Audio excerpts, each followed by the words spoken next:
Back to my channel চিনছ life and blog. আশা কৰিছোঁ আপোনালোক সকলো ভালে আছে, ময়ো ভালে আছোঁ। আজি হ'ল দেওবাৰ আৰু আমি ৰুমতে আছোঁ আজি, সেইকাৰণে ভাবিলোঁ যে অলপ ওলাই যাম। ভণ্টিহঁতৰ কিছুমান কাম আছে। আশা কৰিছোঁ আপোনালোকে মোৰ ভিডিঅ'টো স্কিপ নকৰি শেষলৈকে চাব। মই ওলাই ৰেডি হৈ ইয়াত লগৰ কেইজনী ৰুমত বহি আছোঁহি। ভণ্টিহঁতৰ ওলাই নাই হোৱা, আমি দুজনী ওলাই সিহঁতৰ কাৰণে ৱেইট কৰি আছোঁ। এইফালে এগৰাকী 1 ঘণ্টাৰ পৰা ওলাই আছে, যাৰ ওলাই হোৱাই নাই। এতিয়ালৈকে 3-4 যোৰমান কাপোৰ সলালে আৰু এগৰাকী জোতা পিন্ধিব লৈছে। এগৰাকীৰ দেখা নাই বাৰু আপোনালোকে। পুনাম, অ' পুনাম ওলাই হ'ল?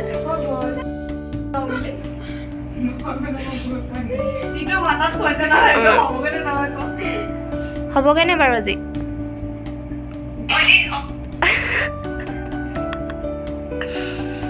অ' বলি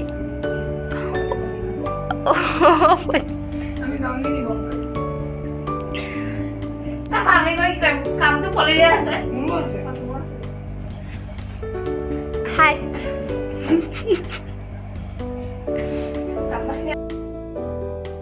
আৰু এতিয়া আমি ওলাই আহিলোঁ।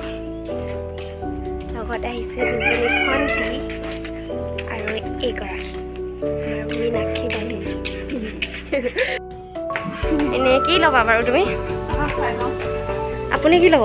টাইম পাছ কৰিব লাগিছে।